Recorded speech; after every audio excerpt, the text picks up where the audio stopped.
Students, आपण start करत आहे 12वीचा नवीन सिलेबस.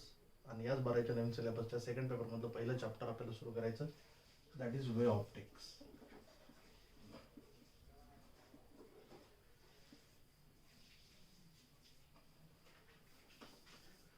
तर optics means the study of various characteristics and properties of light. लाईटच्या वेगवेगळ्या कॅरेक्टरिस्टिक आणि प्रॉपर्टीचा अभ्यास हा आपण फिजिक्सच्या ज्या ब्रांचमध्ये करतो त्या ब्रांचला आपण म्हणत असतो ऑप्टिक्स. या ऑप्टिक्सला क्लासिफाय केलेलं आहे दोन टाइप्समध्ये, दॅट इज रे ऑप्टिक्स आणि दुसरा आहे वेव्ह ऑप्टिक्स.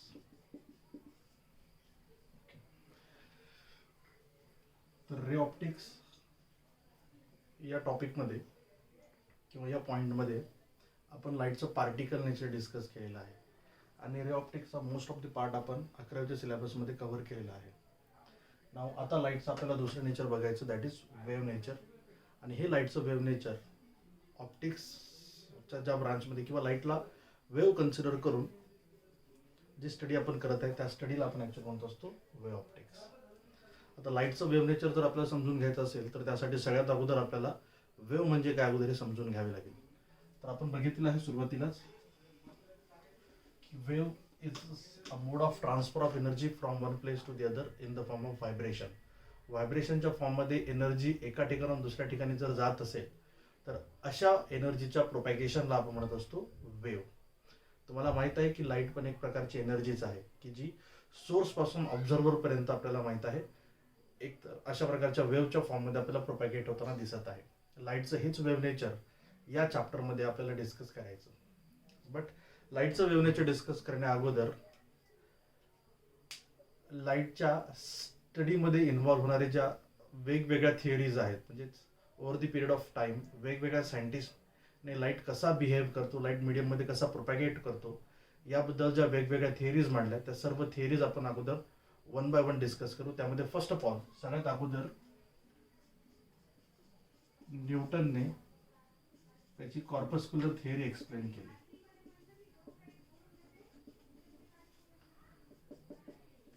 तर मित्र, तुम्हाला माहित आहे की न्यूटन हा ॲक्च्युली मास्टर्ड होता त्याच्यामधला पार्टिकल, दॅट इज मेकॅनिक्स मधला, की ज्यामध्ये तो त्याचं जास्तीत जास्त वर्क हे कन्फाइंड आहे up to work, energy, power, momentum, mass, force हे आपण बघितलेलं आहे.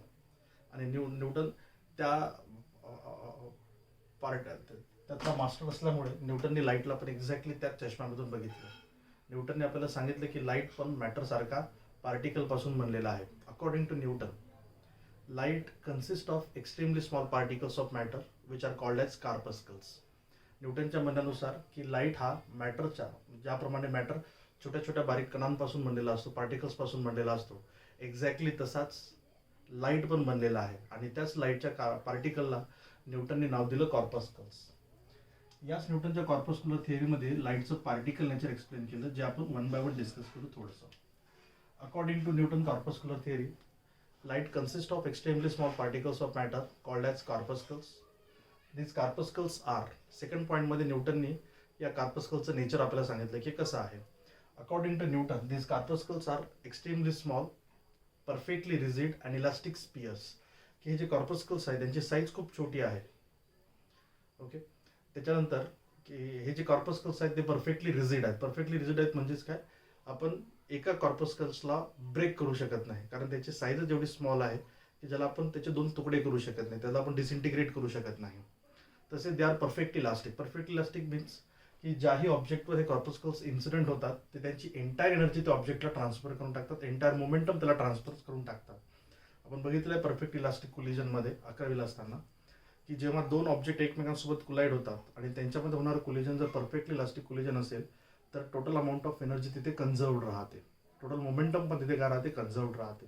त्यामुळे एखाद्या सोर्समधून जर रे ऑफ लाईट बाहेर पडत असेल, दॅट मीन्स त्याच्यामधून कॉर्पस्कल्स बाहेर पडत आहेत. आणि हे कॉर्पस्कल्स त्या सोर्समधून बाहेर पडल्यानंतर ज्याही ऑब्जेक्टवर पडतात त्या ऑब्जेक्टला त्याची एंटायर एनर्जी काय करून टाकतात, ट्रान्सफर करून टाकतात. एंटायर लाईट एनर्जी त्याला काय करून टाकतात, ट्रान्सफर. आणि जेव्हा तो ऑब्जेक्ट त्या कॉर्पस्कलकडून लाईट एनर्जी रिसीव्ह करतो तेव्हा साहजिक आहे तो जो ऑब्जेक्ट आहे तो काय होतो, लाईट अप होतो. दॅट मीन्स तो आपल्याला व्हिजिबल होतो. हे आपल्याला सांगितलं न्यूटन त्याच्या कॉर्पस्क्युलर थिअरीच्या सेकंड पॉईंटमध्ये. थर्ड पॉईंटमध्ये मित्र आपण बघत आहे की वेगवेगळ्या कलरचे लाईट आहेत. वेगवेगळ्या कलरची लाईट आहे त्याचा अर्थ काय की प्रत्येक different colour of light are due to actually different sizes of the corpuscles. म्हणजे वेगवेगळ्या कलरची लाईट जे आपण बघतो याचा अर्थ त्या लाईटमध्ये असणारे जे कॉर्पस्कल्स आहेत त्याची सायझेस कशी आहेत, वेगवेगळी आहेत. जसं आपल्याला माहीत आहे की व्हायलेट कलरच्या लाईटमध्ये असणारे जे कॉर्पस्कल्स आहेत त्याची साईज सगळ्यात छोटी आहे, तर रेड कलरच्या लाईटमध्ये असणारे जे कॉर्पस्कल्स आहेत त्याची साईज सगळ्यात मोठी आहे. That means the size of corpuscles decide the colour of light. लाईटचा कलर हा कॉर्पस्कलची साईज डिसाईड करते. अकॉर्डिंग टू दिस थिअरी, या थिअरीच्या म्हणण्यानुसार जर आपल्याला माहीत आहे की आपण लाईटचे दोन बेसिक फिनॉमिना युजली ऑब्झर्व केलेले आहेत, दॅट इज रिफ्लेक्शन आणि रिफ्रॅक्शन. आपल्याला माहिती आहे की एखाद्या मिररवर जर रे ऑफ लाईट पडत असेल, प्लेन पॉलिश सरफेसवर जर रे ऑफ लाईट पडत असेल तर तो सरफेस त्या रे ऑफ लाईटला काय करतो, रिफ्लेक्ट करतो. सिमिलरली जर तोच रे ऑफ लाईट एखाद्या ट्रान्सपरंट सरफेसवर जर इन्सिडेंट होत असेल तर आपल्याला माहिती आहे की तो रे ऑफ लाईट त्याच्यामधून ट्रान्समिट होतो, त्याचं रिफ्रॅक्शन होत आहे. ओके, रिफ्लेक्शन आणि रिफ्रॅक्शन हे आपण युजली ऑब्झर्व केलेले फिनॉमिनन आहेत. मग जर न्यूटनच्या मनानुसार लाईट हा कॉर्पस्कल्सपासून बनलेला असेल तर त्या लाईटचं रिफ्लेक्शन रिफ्रॅक्शन कसं होत आहे याबद्दल पण न्यूटनने त्याच्या कॉर्पस्क्युलर थिअरीमध्ये सांगितलं. According to Newton, there exist a force of attraction between incident corpuscles and particles of refracting surface. म्हणजे रिफ्रॅक्टिंग सरफेसचे पार्टिकल्स त्याच्यावर पडणाऱ्या कॉर्पस्कल्सला आपल्याकडे काय करतात, अट्रॅक्ट करतात, आणि म्हणून हे कॉर्पस्कल्स एका मीडियममधून दुसऱ्या मीडियममध्ये एंटर होतात.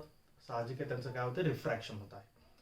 On the other hand reflection कसं होत आहे तर according to Newton there exist a force of repulsion between particles of reflecting surface and incident corpuscles. जेव्हा हे कॉर्पस्कल्स रिफ्लेक्टिंग सरफेसवर पडतात तेव्हा रिफ्लेक्टिंग सरफेसचे पार्टिकल्स त्याला काय करतात, रिपेल्ड करतात, आणि त्यामुळे त्याचं काय होतं, लाईटचं रिफ्लेक्शन होत आहे.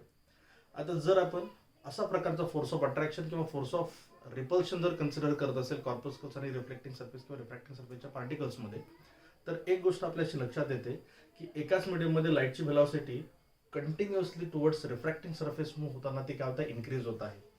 आणि जेव्हा हा पार्टिकल रेरर मीडियममधून डेन्सर मीडियममध्ये जाईल तेव्हा त्याची व्हेलॉसिटी आपल्याला काय दिसेल, इन्क्रीज झालेली दिसेल. That means according to this theory velocity of light in denser medium is greater than velocity of light in rarer medium, which actually contradicts the given fact. आणि आपल्याला माहीत आहे की फॅक्ट आहे velocity of light in rarer medium is greater than velocity of light in denser medium. हे काही basic point न्यूटनच्या corpuscular थिअरीमध्ये न्यूटनने एक्सप्लेन केलेले आहेत. बट न्यूटनच्या या कॉर्पस्क्युलर थिअरीमध्ये खूप सारे ड्रॉबॅक्स आहेत. पहिला ड्रॉबॅक्स आपल्याला सेम सांगता येणार की जो ॲक्च्युली लाईटचं पार्टिकल नेचरच मुळात तो काय करून टाकतो, डिस्कार्ड करून टाकतो, रिजेक्ट करून टाकतो. काय आपल्याला माहिती आहे, if we consider light to be made up of particles then source of light must be the source of particles with continuous emission of light from the sources. The size and mass of source of light should always be decreased. But आपल्याला माहित आहे की जर आपण न्यूटनच्या मनानुसार light हा particle पासून बनलेला आहे असं जर कन्सिडर करत असेल तर लाईटचा सोर्स म्हणजे पार्टिकलचा सोर्स असेल. आणि आपल्याला माहित आहे की असा लाईट सतत जर सोर्समधून एमिट होत असेल म्हणजे पार्टिकल जर एमिट होत असतील तर त्यामुळे सोर्सचं मास आणि सोर्सची साईज पण कंटिन्युअसली काय होत राहणार, कमी कमी. बट आपण ऑब्झर्व केलेलं आहे की mass of source of light should always be constant. It is always constant. ती नेहमी काय राहते, कॉन्स्टंट राहते. ते कधी चेंज होते का, नाही. याचा अर्थ लाईट हा अशा प्रकारच्या पार्टिकल पासून बनलेला असू शकतो का, नाही. त्यामुळे पहिलाच पॉईंट आपण इथे डिस्कार्ड करून टाकला. This is the first drawback of Newton corpuscular theory. Okay, आणि सेकंड ड्रॉबॅक तर आपण बघितलेला आहे. Okay, on account of this drawbacks this Newton corpuscular theory is rejected. त्याच्यानंतर आपल्याला माहित आहे न्यूटनच्या कॉर्पस्क्युलर थिअरी नंतर हायजेननी त्याची वेव्ह थिअरी एक्सप्लेन केली. काय सांगते हायजेनची wave theory? According to Huygens, light consist of किंवा light travels through a medium in the form of longitudinal wave.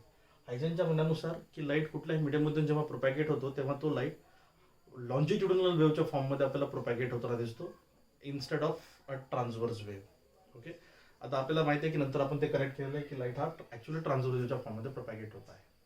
Second point यामध्ये आपल्याला त्याने सांगितलं की light travels along a straight line path in homogeneous medium with very high velocity.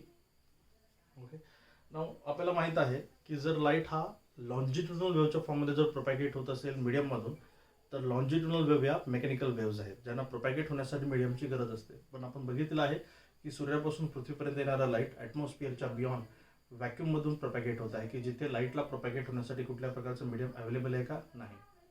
मग हे कसं होत आहे, तर याबद्दल ही हायजनने त्याच्या थिअरीमध्ये सांगितलं. According to Huygens there exist a material called luminiferous ether. Okay, hypothetical medium त्याने कन्सिडर केला हे ल्युमिनिफेरस इथर, की ज्या इथरकडे काही प्रॉपर्टीज आहेत. One of it is 100% transparent and it has zero density. अशा प्रॉपर्टी असणारा एक हायपोथेटिकल मीडियम आहे, दॅट इज इथर गॅसेस स्टेटमध्ये, की जो या युनिव्हर्समध्ये सगळीकडे पसरलेला आहे. आणि लाईट व्हॅक्यूम जसा तो ॲटमॉस्फिअरमध्ये तसा तो व्हॅक्यूममध्ये पण आहे. That means universe is actually made up of this ether. आणि लाईट त्या इथरमधून किंवा त्या व्हॅक्यूममधून प्रोपॅगेट होतो with the help of this ether. Okay, ठीक आहे, थँक्यू.